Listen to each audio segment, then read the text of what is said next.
ദൈവനാമത്തിന് മഹത്വമുണ്ടാകട്ടെ. യേശുവിൽ സ്നേഹമുള്ളവരെ, യോഹന്നാൻ്റെ സുവിശേഷം 2-ാം അധ്യായം 5-ാം വാക്യം, അവൻ നിങ്ങളോട് പറയുന്നത് ചെയ്യുവിൻ. ഹല്ലേലൂയ. സ്നേഹമുള്ളവരെ, കാനായിലെ കല്യാണ വീട്, യേശുവും ശിഷ്യന്മാരും പരിശുദ്ധ അമ്മയും എല്ലാം അവിടെ സന്നിഹിതരാകുന്നു. ആ കുടുംബത്തിൽ വീഞ്ഞു തീർന്നു പോകുന്ന ഒരവസ്ഥ നാം ഇവിടെ കാണുന്നത് പരിശുദ്ധ അമ്മയുടെ പ്രത്യാശയാണ്. അന്നുവരെ ഒരത്ഭുതവും കണ്ട് ഈശോ ചെയ്തതായിട്ട് ആരും കണ്ടിട്ടില്ല. എങ്കിലും പരിശുദ്ധ അമ്മയ്ക്കറിയാം ആ കുടുംബത്തിൻ്റെ പ്രശ്നത്തിന് പരിഹാരം കണ്ടെത്തുവാൻ സാധിക്കുന്നത് യേശുവിൽ നിന്ന് മാത്രമാണെന്ന്. പരിശുദ്ധ അമ്മ പരിചാരകരോട് പറയുകയാണ്, അവൻ നിങ്ങളോട് പറയുന്നത് ചെയ്യുവിൻ.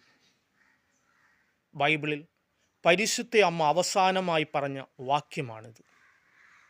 സ്നേഹമുള്ളവരെ, കഴിഞ്ഞ 2025 വർഷമായിട്ട് പരിശുദ്ധ അമ്മ നമ്മോരോരുത്തരോടും പറയുന്നതും ഇതുതന്നെയാണ്, അവൻ നിങ്ങളോട് പറയുന്നത് ചെയ്യുവിൻ.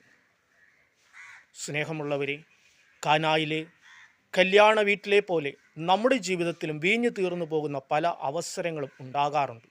അപ്പോഴെല്ലാം പരിശുദ്ധ അമ്മയുടെ പ്രത്യാശയോടുകൂടി അമ്മ പറയുന്നത് പോലെ, യേശു പറയുന്നത് പോലെ ചെയ്യുവാൻ നമുക്ക് പരിശ്രമിക്കാം. ദൈവം എല്ലാവരെയും സമർത്ഥമായി അനുഗ്രഹിക്കട്ടെ. ആമേൻ.